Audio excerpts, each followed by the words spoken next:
of the other talks, but I'll just hold on a little bit because it's only just on the pip for 1 o'clock. It's great to see so many people already here.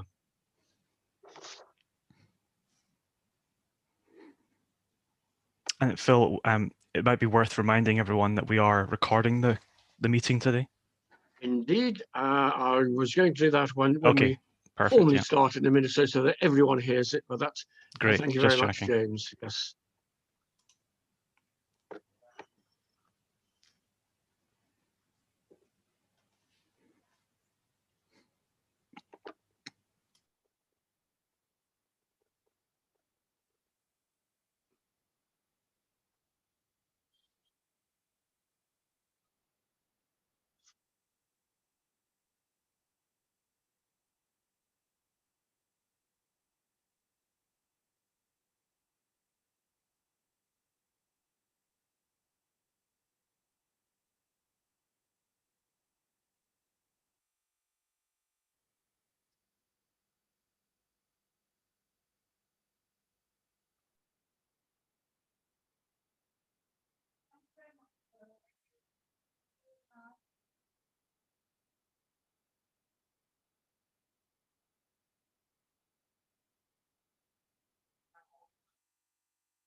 It's now a minute or two after 1 o'clock. I can see that some other people have recently joined.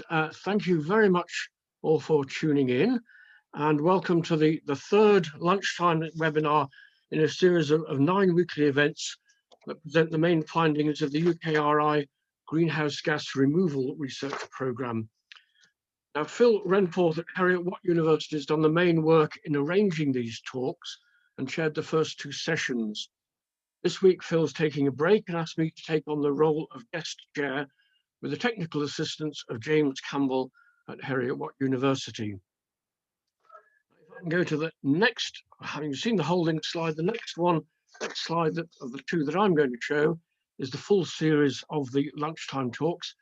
And you'll see that next week on the 17th of March, Phil Renforth himself is giving a talk on greenhouse gas removal in the iron and steel industry. I hope that everyone who's here now will also tune in for that one next week, and for many of the others as well. Now, as some of you know, I have had some involvement with the GGR programme myself, and actually have a particular interest in this week's talk. That's because in planning the programme a few years ago, it was considered important we shouldn't just consider the feasibility of removing carbon dioxide from the atmosphere, but also take account of methane and other potentially important greenhouse gases. This week's speaker, Professor Euan Nisbett, one of the world's experts in atmospheric methane, has a chair in Earth Sciences at Royal Holloway University of London.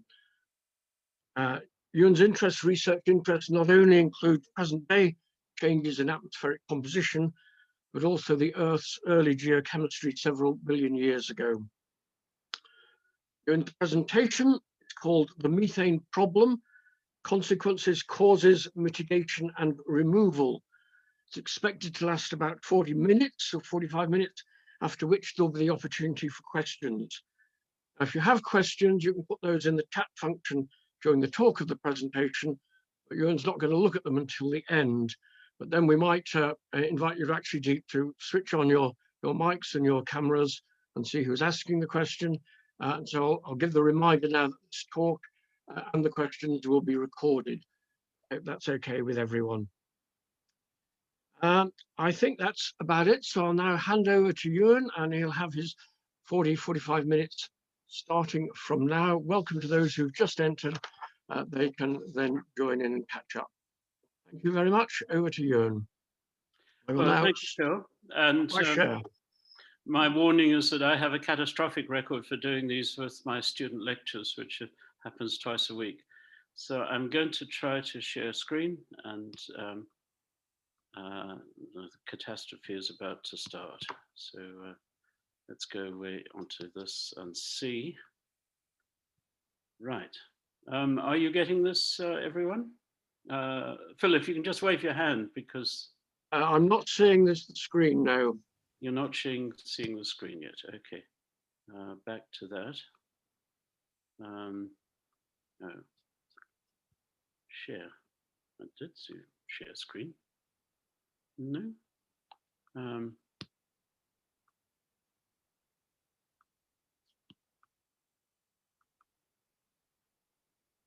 It's on now. It's, yep, okay, good. You've got a slide. It looks like your second slide. Yes, just my second slide. Second slide. How I got there, I have no idea. There we are. First there we are. So thank you very much. Apologies. As I tell my students, I grew up in a house with no electricity, no running water, and a hole in the ground loo at the back of the garden. So I come from a different generation. Anyway, and no telephone, certainly not. I remember when the first phone came in. Methane it's a fun gas. It's much more fun than CO2, I'm biased.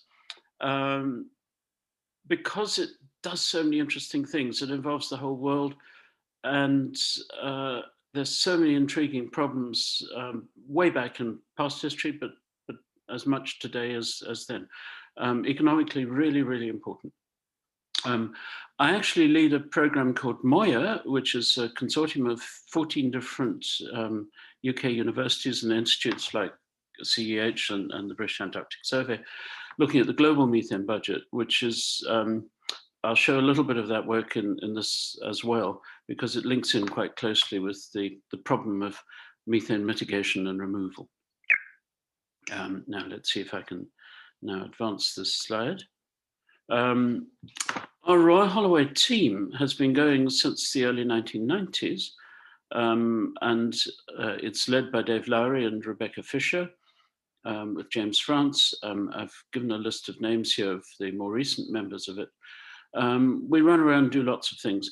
And Dave and Rebecca and James, and then recently students Julie and Semra, have been driving around this country in a very hot little Dacia Duster, cram full of heat-producing instruments, measuring greenhouse gases, the gas busters. Methane is actually remarkably easy to measure recently, or in the last decade or so, with cavity ring down instruments. It used to be a lot more difficult.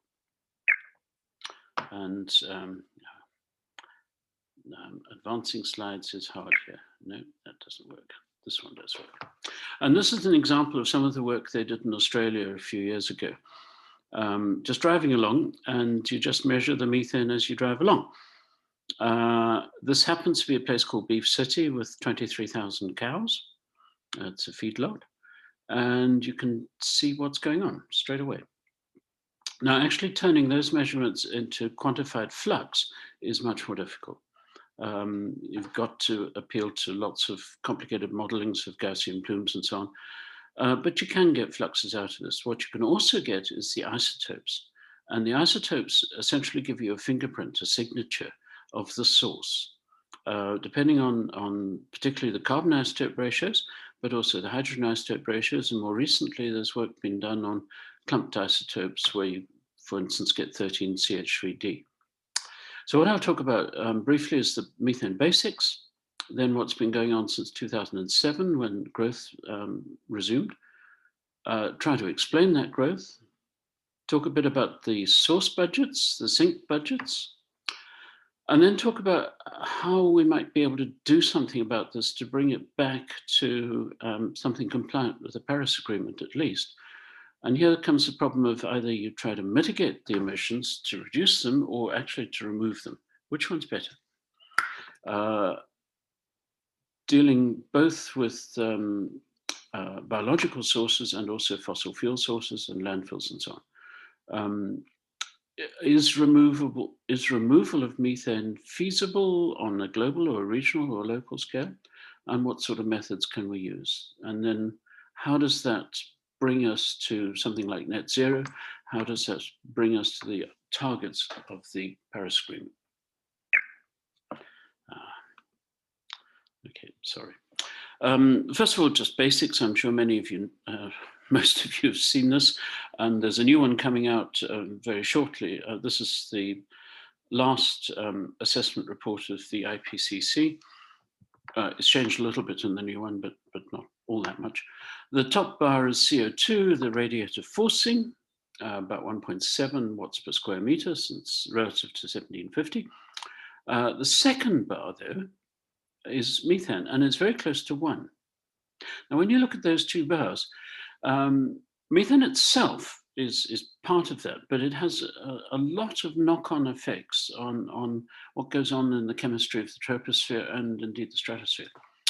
And those knock-on effects are really important in the case of methane. And that's why its cumulative radiative forcing is basically 1 compared to 1.7 for CO2. It's pretty important. Then you realize that methane's got a lifetime of roughly a bit less than 10 years. Maybe that's a very, very good target for doing something about the greenhouse, because if we do something about CO2, it's going to take a few centuries before it gets back to normal. But if you do something about CH4, it'll take 10, 12 years, depending on how you count it. Okay, global distribution of methane. This is the so-called NOAA flying carpet prepared by NOAA in Boulder in Colorado, who are wonderful. Our core measurements of greenhouse gases come from the NOAA lab. And they've been doing this for decades now. Incredibly careful, diligent work. It's the basis for much of our understanding of greenhouse gas budgets. This mathematical surface here is a smooth surface of their measurements around the planet. If you can visualize the back of that, that's the North Pole. The front of that is the South Pole, and the bend in the middle is the equator. Most methane emissions come from the Northern Hemisphere. And where the slope is strongest is where either emission is strongest or sinks are strongest. And you can see in this the extraordinary seasonality of the emissions. In the middle of winter, we're busy pumping gas like crazy and doing all sorts of things. In the summer, though, in the tropics, it gets warm and wet, and lots of methane comes off wetlands, and lots of cows go running around breathing out like crazy. Oh, and it comes from the front end of the cow mostly, not the back end. So it's bovine eructation, if you want to be legalistic about it. The major sink is in the middle, in the tropics, where it's very bright and there's a lot of moisture in the air, and the sink is hydroxyl. OH in the atmosphere. So methane is killed as it crosses through the bright, wet tropics. And then the southern hemisphere is mostly ocean, which has some methane emissions, but not too large. And so as you get down to the deep south, you get this lovely smooth waveform, and South Pole at the end sort of integrates all of that signal. This is very detailed. I wouldn't do this in a talk, but since this is an online slide, you can probably see it. This is the so-called bottom-up by Marielle Sanois and the Global Carbon Program. People like Philippe Bousquet, Corinne Lequerre and UEA, and Rob Jackson in Stanford. It's a wonderful collection of data, enormously hard work. And you can see the enormous range of sources, and you can also see the problem if you follow those red arrows.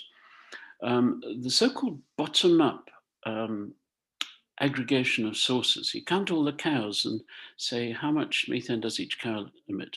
Count all the tons of coal, how much methane does the coal emit? That's bottom up. It's by aggregating all that we know from the bottom, and it comes to a very large number for the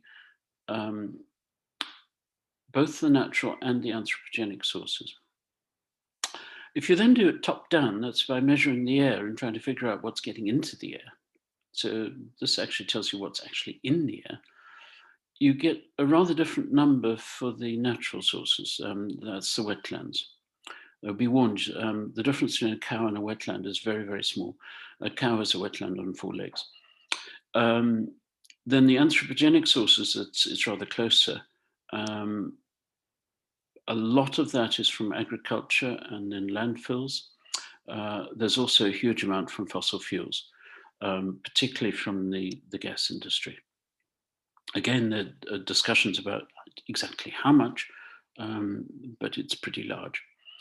And also biomass burning. I'm African. I know that a large chunk of Africa burns and burns unnecessarily every year in the grassland. And then, of course, there's tropical forest burning.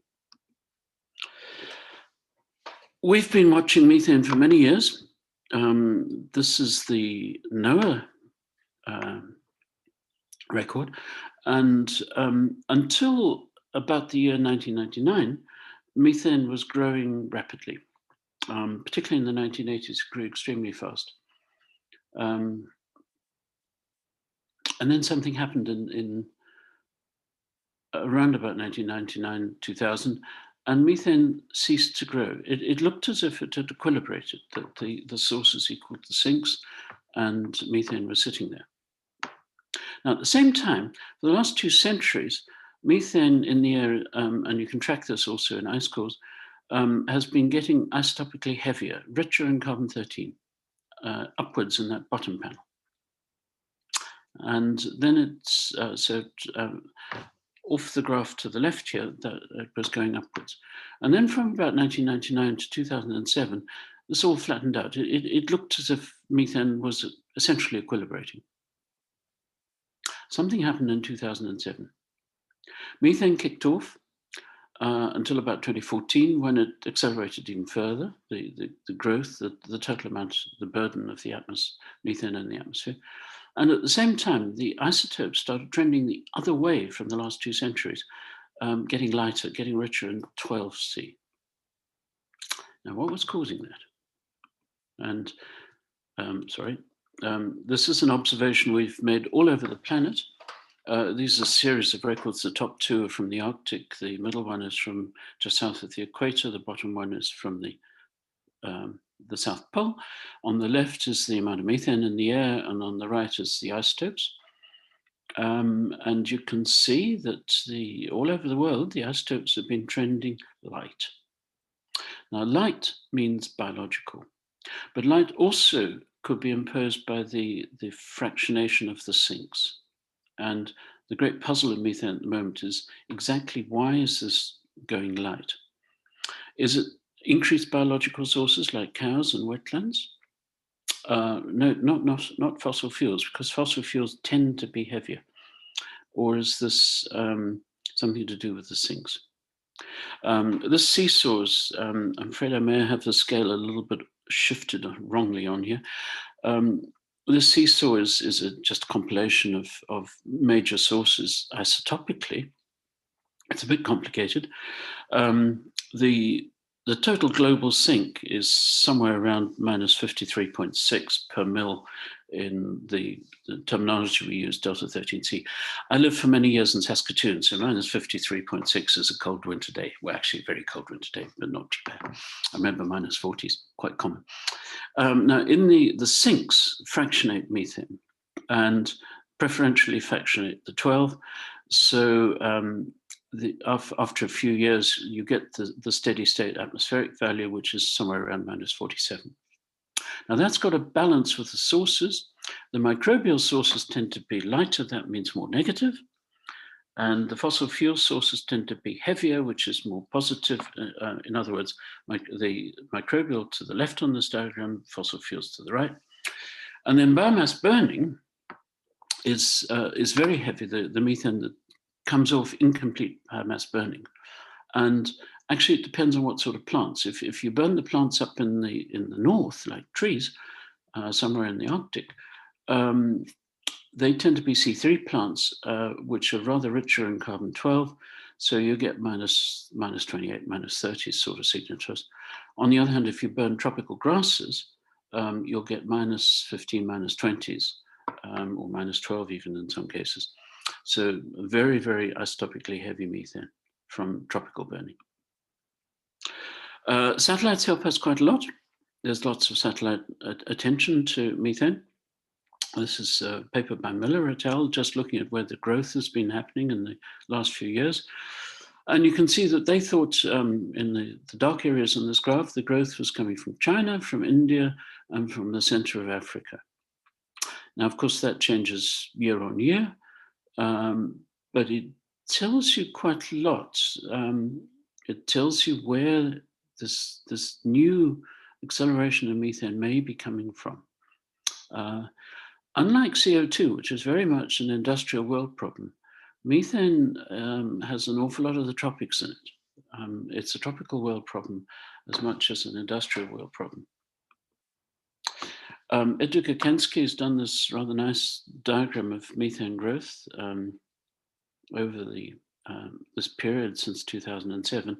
Blues mean that methane goes down, warm colors mean it goes up. And until 2007, some years it went up, and then that blew away, so it will go blue again the next year, and so on. But since 2007, the Southern Hemisphere has had steady growth. Northern Hemisphere has had episodes of growth and episodes of decline as well. Decline, of course, happening when it blows south. But particularly 2014, you can see this extraordinary period of growth, and that's carrying on. Recent 2018, 2019, also extremely strong. Methane is going like crazy. It's growing pretty much as fast as it grew in the 1980s. In the 1980s, we knew what was doing that. That was the Russian gas industry primarily, not just Russia, but most of the Soviet gas industry. But what's happening now is much more puzzling, and a lot of it is happening in the tropics. This is a sine latitude plot, so it's proportional to area. The Arctic is just the last little top bit at the top, but the tropics are the bulk of the center of the plot. And remember also the tropics are biologically much more productive, this exponential with temperatures. So the tropics are the biological heart of the planet. In our Moya program, we've been doing a lot of tropical work, and an awful lot of people have been involved in this. And one of the things we did in Moya was take aircraft to the tropics. Now, this is a photograph taken by Pat Barker over the Bangweulu wetlands in Zambia, in the Upper Congo Basin. Most of you probably never heard of Bangweulu. It is quite an interesting place. It's where Dr. Livingstone died. It's also where the First World War ended, when the German army finally surrendered at the end of November 1918, quite a long time after Flanders. So it's got a lot of historical interest too. These wetlands, Jacob Shaw of Manchester has shown that they emit probably as much methane as Britain in 1 year. And many people have never heard of Bangweulu. It means where the water sky meets the sky sky. And you can see the whole global factory going on here. Methane pouring off, water evaporating, water falling down, and all those methanogens and methanotrophs having absolutely wonderful time. But also, of course, a lot of bright light, which is destroying methane in the air as well. In Moya, we also looked on the ground at the swamps. This is another swamp in Zambia, in the Zambezi Basin, called Likanga. And many of the swamps are full of cows. And what goes on in a cow's stomach is pretty much what goes on in a swamp. The methanogens are anaerobic archaea. They make the methane. And then the methane is emitted off, comes out of the cow's mouth or out through the papyrus reeds or directly bubbled out.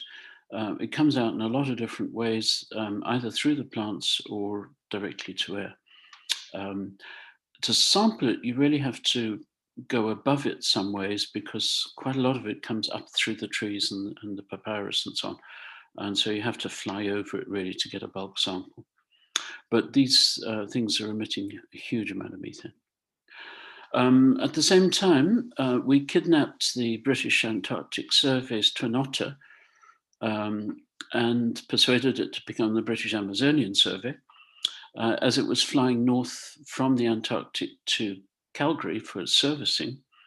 So the BAS Twin Otter, with James France in it, and in collaboration with the University in La Paz, went to the wetlands of northern Bolivia and showed exactly the same sort of thing. Isotopically, the emissions are very, very similar. Huge emissions of methane coming off these gigantic wetlands. Again, comparable to the UK or more.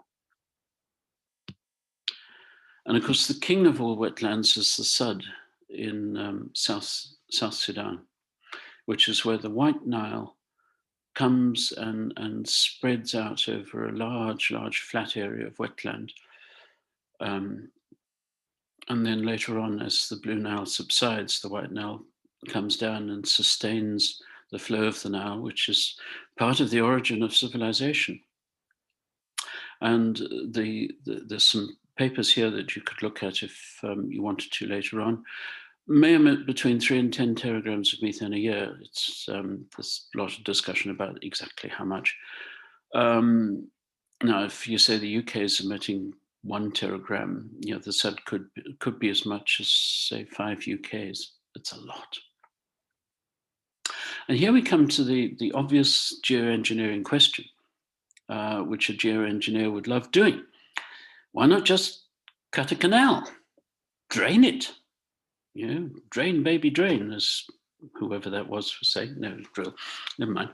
And that's exactly what they tried in the Sud in the 1980s. Some megalomaniac decided to dig a canal through the Sud and take the water away, which would have taken out quite a lot of methane. And it would have drained half the swamp, perhaps. Saddam Hussein tried the same thing in Iraq, closing down wetlands. Yeah, you could do that. Here's one bit of geoengineering we could pretty easily do, I think. And we could drain these swamps and turn them into nice farmland full of cows or whatever. Is it a good idea? Well, you would have a lot of cows coming in. You'd also have a lot of N2O emission. You'd also change the environmental consequences, and in the Sud, evaporating all that water would very likely change the rainfall of Eritrea and the Yemen, Ethiopia. I'm using this as an illustration of a simple solution which might not be particularly wise. In general, in politics, covering up a crime is generally worse than the crime itself. That's a sort of philosophical view. Okay, let's look at the sinks now. The primary sink is hydroxyl, OH, that's just water with an H knocked off by a lot of chemical reactions, in the atmosphere. And particularly where it's very, very bright sunlight, because these are light-driven reactions, in the middle troposphere where it's moist. And this is in the intertropical convergence zone. I took this photo over the South China Sea. You can see exactly the same thing over the Atlantic. This is death zone for methane. If I were a methane molecule, I would not go there. There are other sinks. There's a marine chlorine sink. And then there are also the marvelous methanotrophic bacteria in the soil, which can extract methane from the air. Unlike the methanogens, which are anaerobic, the soil methanogens are aerobic. And then there's also a loss to the stratosphere. Methane goes up into the stratosphere. Air goes into the stratosphere above the intertropical convergence. It's rich in methane. The methane is destroyed in the stratosphere by light-driven reactions and by chlorine. And then it comes down at the polar vortex, much less methane in the air, and what's left tends to be carbon-13 rich. Okay, so this is just a little plot of methane lifetime, table of methane lifetime. If you're sitting over the South Pole in winter, your incremental lifetime is infinite. You're going to last forever. But if you're a methane molecule that's somewhere up in the north and you get blown south through the intertropical convergence, your lifetime in the tropics is only a few years. And if you actually get into that death zone, your lifetime might be very short indeed. So could we change these things? And the answer is yes again. And there are lots of people who suggest, well, we should just blow salt up into the salt aerosols up into the tropical troposphere, and blow that up there, and you'd increase the killing of methane. Well, maybe. I think there might be some problems from that. You sort of get white skies. Airplanes wouldn't like it. I've flown through a Saharan dust storm once at 35,000 feet and been a bit worried that I couldn't see the wingtip. And what was that doing to the engine? In general, cover-ups have a history of being worse than the offense. Generally, there's something you haven't thought of and it comes back and kicks you. So I'm very, very cautious about any geoengineering. How about trying to do it the basic way? Stop the human emissions. And that'd be another way of doing things. And here you get the problem of mitigation. Do you either reduce the emission or do you remove them? You can reduce the emissions, so a place like a gas plant, stop the leaks, stop the vents, or you can remove them. In some places, you have to have high methane. And there, if you get high methane in a, say, compressor building or something like that, it's actually probably a very good idea just to remove it. If there's an inevitable source of emission there and you can't do anything about it, in other words, there's habitually high methane in the air, then maybe you can remove it before it gets out into the wider atmosphere. Or you could even consider removing from the atmosphere in general. And this is a very under-researched topic where we really need to do much more research. We're just scratching the surface. The problem with emission reduction against emission removal is the trade-offs here. As I said, the lifetime of methane is 9 and a bit years. So if you do nothing at all, it's going to go 9 and a bit years anyway. On the other hand, if you remove it, then you're spending energy, which effectively turns into CO2 emissions somewhere or other, to remove it. So where's the trade-off? Are you going to win on this? And the answer is probably that if it's easy to remove, then it's probably worth doing. But if it's not easy to remove, then go away and do something that's a bit more profitable, like bring down some CO2 emissions. Right, mitigation. First of all, you've got to find the leaks. And as I said, the Royal Highway team and various others have been driving around, lots of people around the world now. This is on the top there is the UK landfill. It's the active sites in the landfill in the UK that are emitters. A lower site is an Australian coal seam gas survey done with the University of New South Wales. And they're the water storage pond. And that's actually true of many fracking installations as well. It's the dewatering part where the methane gets out. Maybe you can do something pretty fast about that. I had a paper in Reviews of Geophysics last year, which covers some of these grounds. It's quite a long discussion. Okay. Julie Fernandez has just entered the waiting room. Hi, Julie. This is Julie Fernandez's wonderful work. She's been driving all over London and mapping out London. And you can just about see on this map of London, she's done 6,000 kilometers around London, gas leaks. Gas leaks are very easy to find. Gas vents are very easy to find. Wastewater leaks are very easy to find. These are things that can be mitigated. And you can identify them isotopically. Julia Zazari, who was one of our other students, now postdoc in Imperial, did this work too. Isotopically, you can take a bag sample above your leak, and you can tell immediately whether, or pretty much immediately, whether that's a gas leak or whether it's some sort of biological leak, just by the isotopic ratio. The gas industry itself has lots and lots of sources. You can have leaks. These are photographs of the Elgin leak, where we took a lot of samples and then showed that it came from a particular reservoir in the Cretaceous. It wasn't the main reservoir, and therefore they could go on board and top kill it, and it was declining. That probably saved the Treasury some billions of pounds. But in other places, the gas is vented. It's deliberately vented. When the pressure gets above a certain amount, then they vent the pressure Now that's engineering design. You can stop that vent, or you can capture that vent and put it somewhere else, or you can remove that vent by putting it through a destroyer. Pipes and pumps, most gas leaks in pipes and things are not wanted, and they're easy to fix, they're easy to find gas governors. Nowadays, we used to be get all of our gas from the North Sea. Nowadays, we only get about half from the UK North Sea. About a quarter is imported from Norwegian North Sea.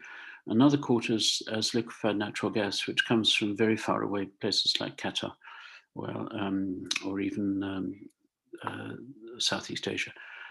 And LNG transport means that overall it's, and also pumping CO2 in long pipelines means they're very big CO2 emissions from just the energy needed to either compress or cool or pump the gas. And so although we see it as a clean fuel, when you allow for all this embedded energy, it's not good, and it's a lot worse than greenhouse time. In other words, there are very, very strong reasons for moving away from gas. Partly just national security. Why should we import half our critical energy? In particular, decarbonizing heating, which would take away quite a lot of this. And then, of course, decarbonizing electricity production. Now, heating is low pressure gas pipes to every house. And then, for example, when you turn on your boiler, you let out a slug of unburnt methane. Can we replace that with electricity? There are some proposals to put hydrogen in gas pipes, make the hydrogen by electrolysis from wind electricity and water. Well, you can do that, and for the 1960s, we had quite a lot of hydrogen in cast iron pipes, but that's not necessarily a good idea. First of all, it attacks pipes. Secondly, hydrogen is incredibly leaky stuff in a lab, and you get anything. Thirdly, it's a greenhouse gas, and fourthly, it's involved in air pollution. So maybe using hydrogen for low pressure heating is probably not necessarily a wise idea. It'd be better to use the hydrogen basically as a store of electricity. You can make lots of hydrogen when you've got plenty of wind, store it and then burn it to electricity later on. But don't necessarily pump it to houses, or for that matter, use it in cars because it leaks so much. So here's the UK gas distribution network, work done by Dave Lowry and Rebecca Fisher. You can identify where the gas came from by isotopically, whether it's imported. We've actually flown over the Milford Haven LNG gas terminal where it's imported, and you get these big plumes of methane. There is a lot we can do just to reduce leaks from the national gas system.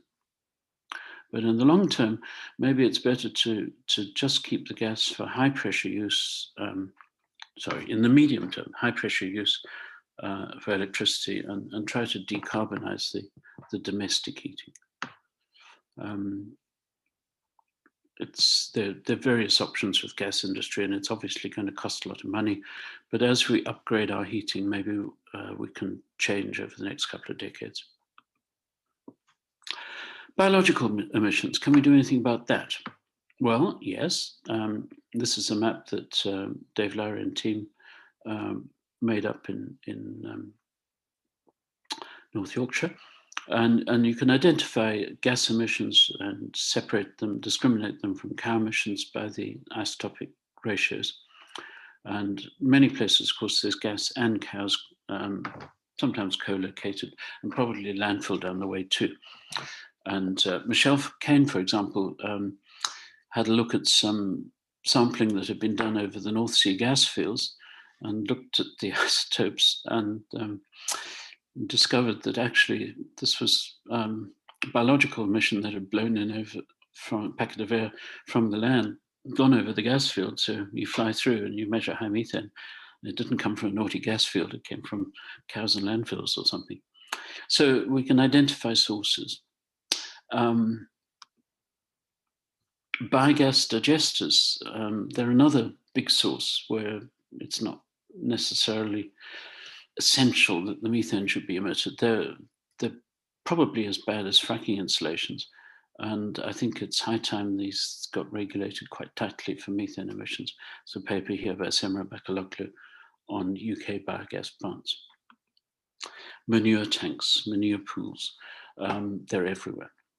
Now, can we mitigate biological emissions? And the answer is yes.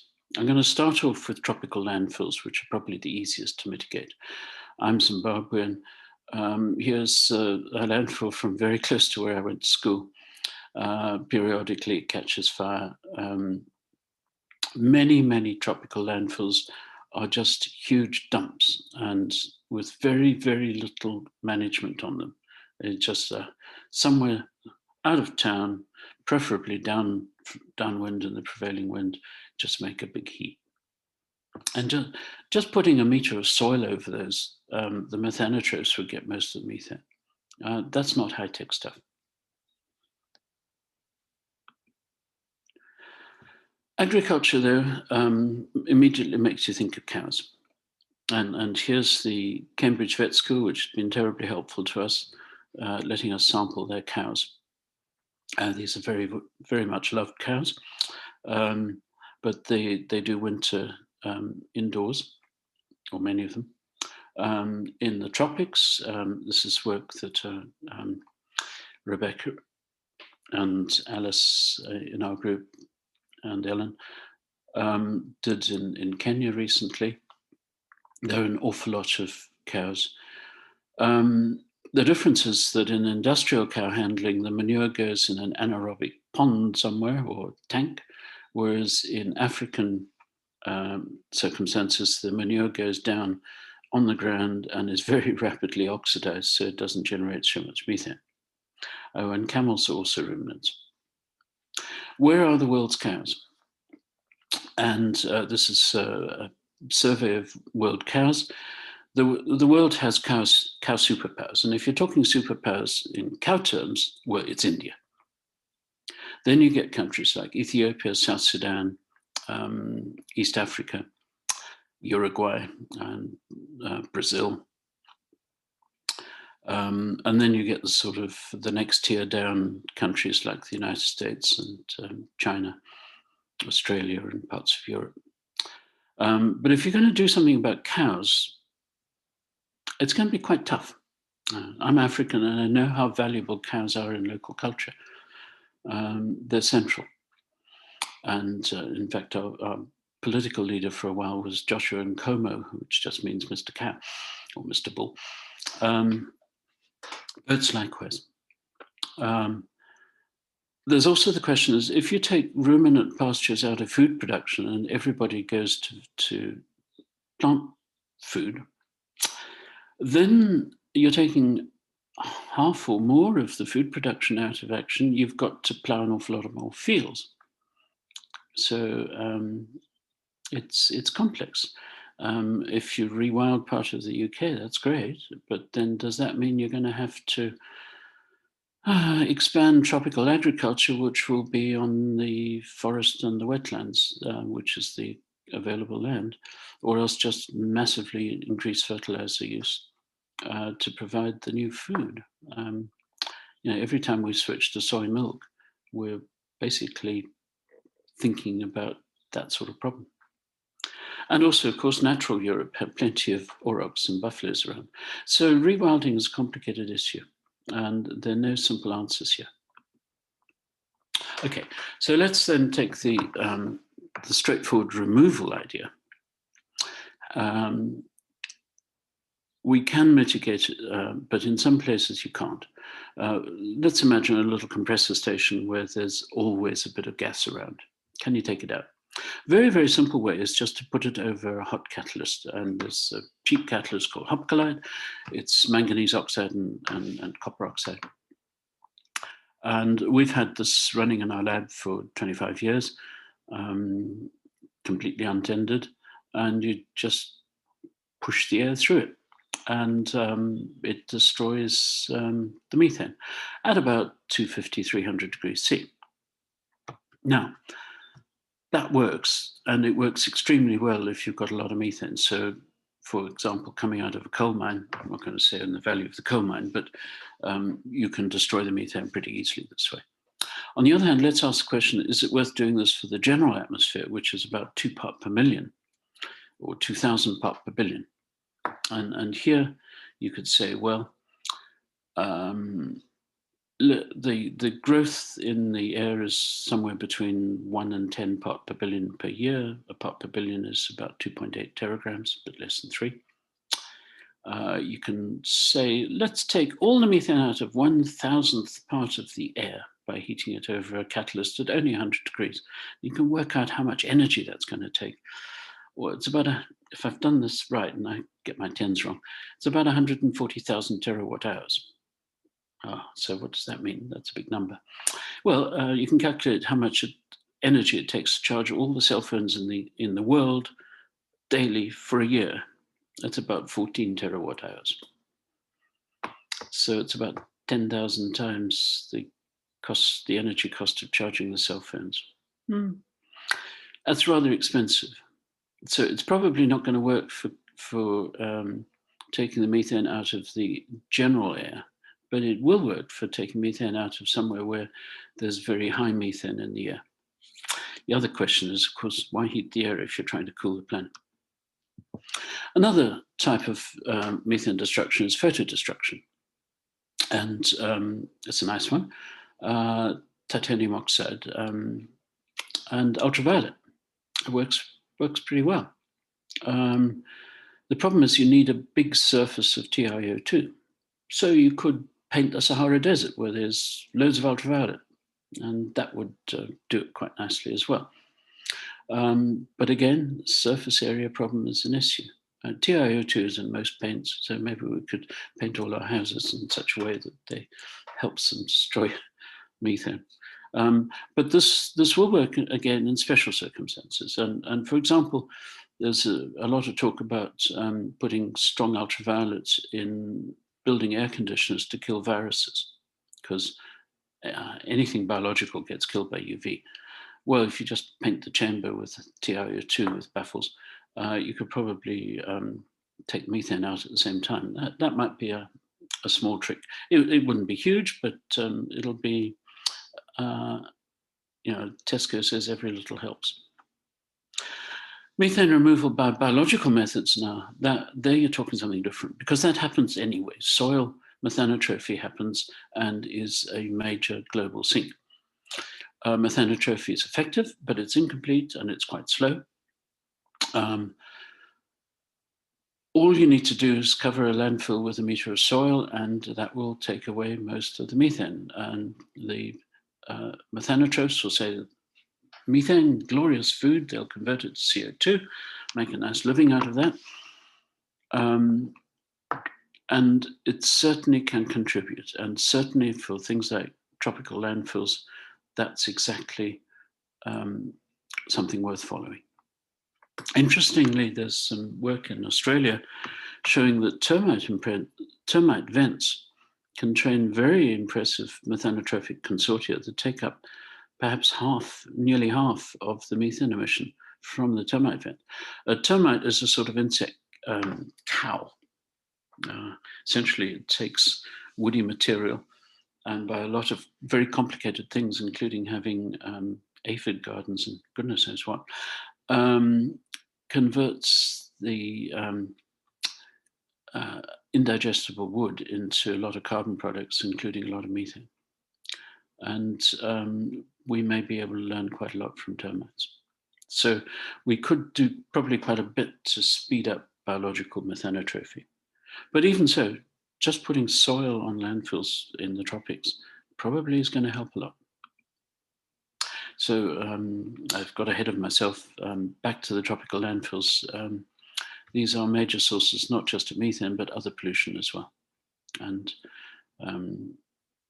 there's a plot of the isotopes in a dump in Lusaka. What gets out is actually surprisingly heavy isotopically, which tells you that the light methane has been eaten. And what ate it? What ate it was the methanotrophs. Now I need to finish off because I'm probably over my time. Does methane threaten the Paris goal? Yes, it does. This is a paper we wrote a couple of years ago, work by Martin Manning. And he asked himself, what sort of scenarios were expected in the Paris Agreement? Martin had been part of the early work, which led to the early discussions, which led to the Paris Agreement. Martin was technical director of the previous IPCC. And he did a little plot of where methane was expected to go. On the left-hand plot here is that solid line that goes nicely downwards, and where methane actually went. And the worst of scenarios, the worst scenario was called RCP 8.5. The actual trajectory methane took was up those little round circles, pretty close to the worst case scenario. And then if you look at the right-hand diagram, this shows the various gases, how they've deviated from where they would be expected to go in a Paris compliant growth trend. So 0 is sort of heading for Paris Agreement. And CO2 bumping around, of course, this is pre-pandemic, this plot. But sort of on track, partly because everyone thought it was going to take some years before any real action was going to happen on CO2. N2O going up, and N2O is always neglected. It's the Cinderella of Cinderella. CH4, though, way up. And it's the really concerning deviation from the Paris Agreement. It's also the easy one to get to do something about. So to conclude, we have a variety of methane reduction strategies. Short-term, low-cost ones, just end venting. Remove industrial emissions where the methane is habitually high, particularly from sources like manure tanks and lagoons and gas installations. Regulate and reduce biomass burning, particularly in the tropics, which actually is, in Africa, is certainly very wasteful. The nutrients go up in the air and they'll end up in the ocean. Medium term, decarbonizing domestic heating. And reducing industrial cattle farming, and maybe removing methane from cattle barns, because I think that's a doable thing. If you measure around a cattle barn, it might be 50 to 100 part per million. That's an addressable target for direct removal methods or biological removal methods. That's sort of thing that termite man would attack. In the long term, obviously, I think there's many people arguing that perhaps we eat too much meat. But certainly we could change the way we use agricultural products. And of course, there's the fundamental problem that there are an awful lot of us around in the world, and they're getting to be more, and there might be 10 billion people in the planet. Simple solution to that is a much deeper one of putting people to schools, giving them pensions, health and security, which eventually does bring down population. I haven't really mentioned nitrous oxide, which is the other big problem. That's not the Cinderella gas, but it's the slipper, the old cloth slipper Cinderella was wearing. Just to finish off, because two of the people leading this greenhouse gas reduction program are called Phil, I'll quote Metro Philasesthai, which is guard the measurements. This is the ancient Greek advice from Hesiod, moderation in all things. You can do it, and these are accessible targets. We don't need to run around catastrophically shooting every cow in India, but we can do things. There's an awful lot we can do. These are addressable, simple targets that will not cost too much. So I'd like to thank my team. These are Zimbabwean cows and volunteering to help us. I'm very grateful to the cows. I've given a list here which will be of some of the papers which will be on the download. So thank you very much. And I will try to stop my screen share now. Phil. Thank you very much, Euan. That was very comprehensive, and I'm glad that you sort of came to some conclusions at the end of what can be done. I'm not sure whether there have been some chats and questions going on. If there's, I'll just have a quick look and see. Lots of thanks, but there's one specific question that I see. Let's have a look. From Grant Allen, could the energy cost of heating air for catalytic destruction be massively reduced by using heat exchangers? Also, using UV in air conditioning could lead to urban ozone production, air quality impact. We may have to scrub the ozone at the same time. So whether there's any heat exchangers methods, is it really a heat energy problem? Would you like to comment on that? Yes, I think I'll quote my wife here. She complains of me being too fat, so I put on a tight belt, and of course it comes out somewhere else. That's almost exactly the problem of many of these things. If you control one thing, something else happens somewhere else.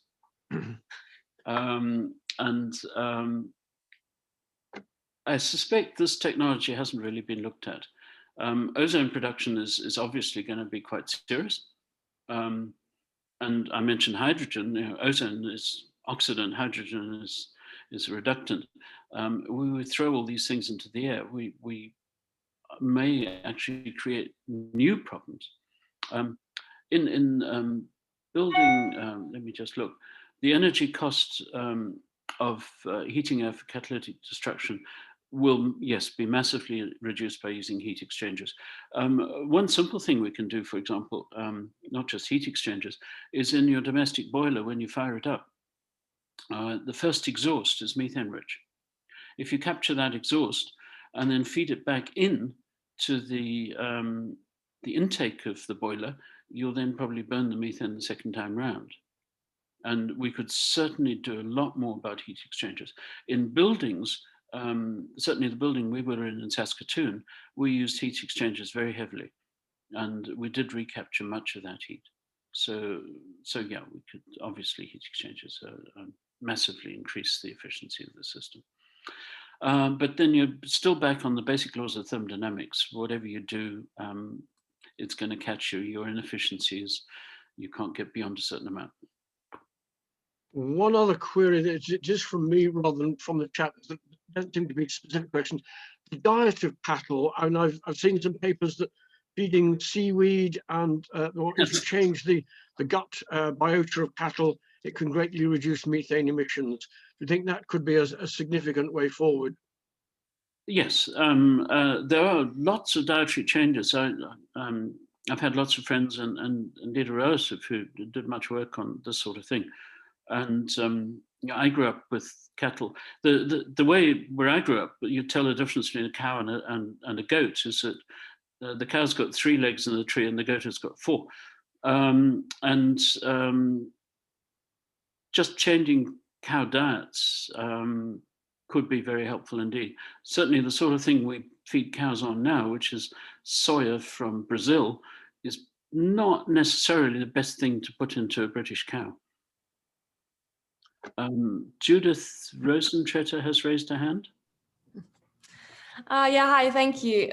Fantastic talk. Thank you so much. I have, going back all the way to the beginning of your talk, I'd have a expert opinion question for you, because you showed the large discrepancy between the bottom up and the top down estimates in the global methane budget and really pointed that out.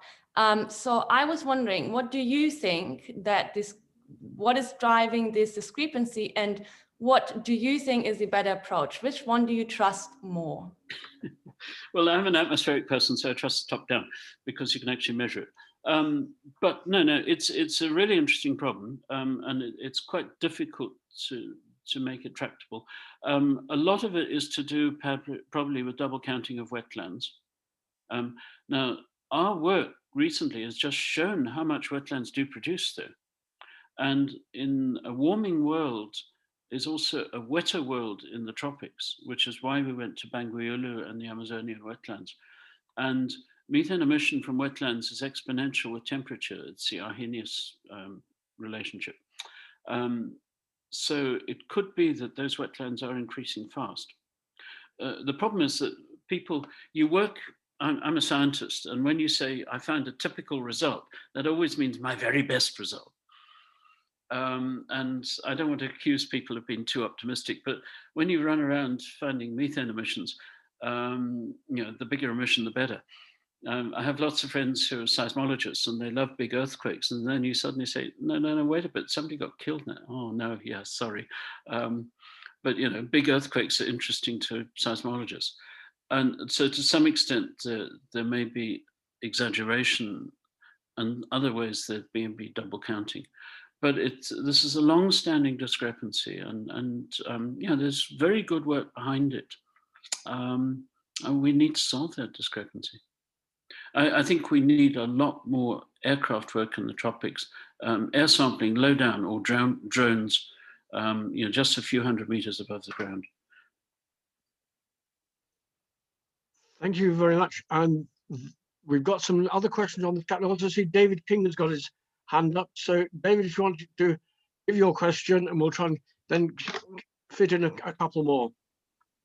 Well, thank you very much, Euan. That was wonderful. I learned an awful lot.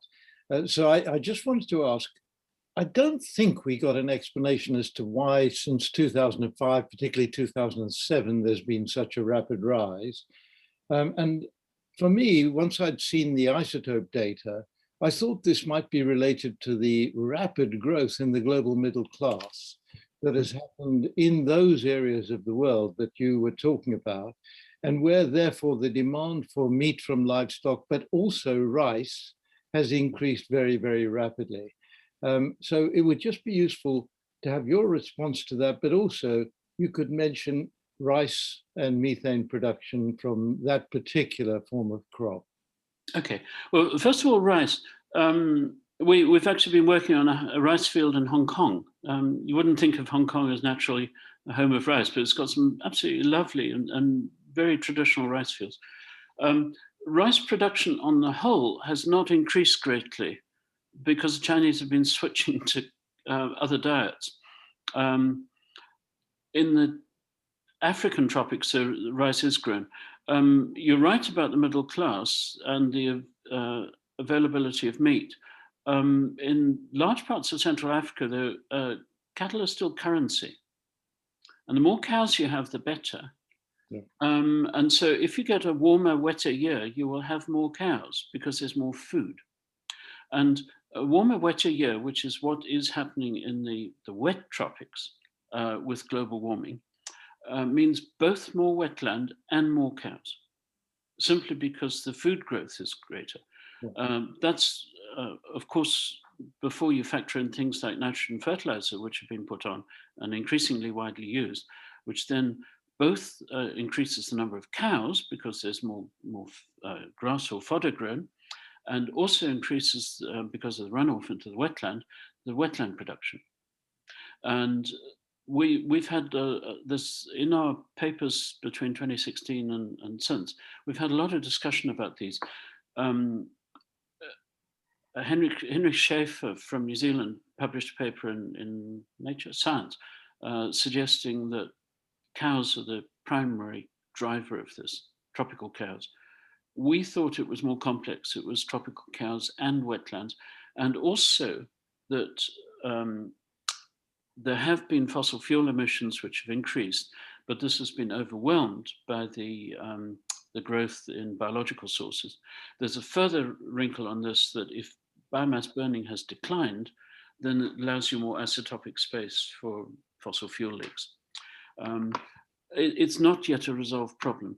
There's yet another side to this, that the sinks, the OH, may have been changing. And certainly there's a group in Harvard arguing strongly that OH had changed as well. And so that part of the rise could be a collapse or a decline in sinks. I think that's not correct, but that argument is still there. So this is a very, very active argument, what's driving it. But it's clearly a substantial change. And I think most of us think it's biological sources, primarily, but not exclusively in the tropics. Thank you. By the way, I'm also a South African. Yes, I know. You can probably hear my accent still. I can, yes. So I'm from the Eastern Cape and Zimbabwe. So. Thank you very much. I realise we are now sort of over time in sort of technically we had an hour. There are now sort of a host of questions on the chat line. I'm not sure whether we might be able to, Euan, if you want to sort of scroll down and if you have a quick look, and if there's any one or two, it might take a bit more time if we actually go to the people, but if you have a quick look to see if there's anything that you wish to add to any of those. I didn't mention the cost of methane to the Earth system. This is Alex Archibald saying, what's the price of methane? Yeah, yes, that's, you know, we need to somehow treat methane in its own right. It's always treated by the modelers as funny carbon dioxide. And the politicians just think it's carbon dioxide equivalent. It isn't. It's a problem in its own right and needs to be dealt with in its own right. And it's really, really important. And as Alex Archibald is arguing here, that it needs to be given its value. It's a big one. And it really needs proper handling by the politicians in its own right. And the critical thing is, it's the tropical countries that can participate here. That there's no reason they can't measure their methane. There's no reason they can't do things about reducing emissions. At the moment, all the CO2 action is basically a few rich countries and trying to buy everybody else off. But methane's different. Methane is the whole planet. We've all got to do something. I see Craig Jameson's comment on reducing rice emissions by up to 80% by removing the straw and using AWD water management techniques. Yeah. And clearly that we could go on for another hour or two on. Yeah, rice is a dry land crop originally, and we could certainly go back to that. Yeah, you're right, Craig. Thank you very much, everyone. And that was a great talk, as everyone commented. And do, for tuning in again, sign up for next week's talk from Phil Renforth himself. I'll be there for that, and some of the others later on. Thank you very much, and thank you, James, for helping to host, and thanks again to Euan. Goodbye. Thank you. Thanks. Okay. Cheers all.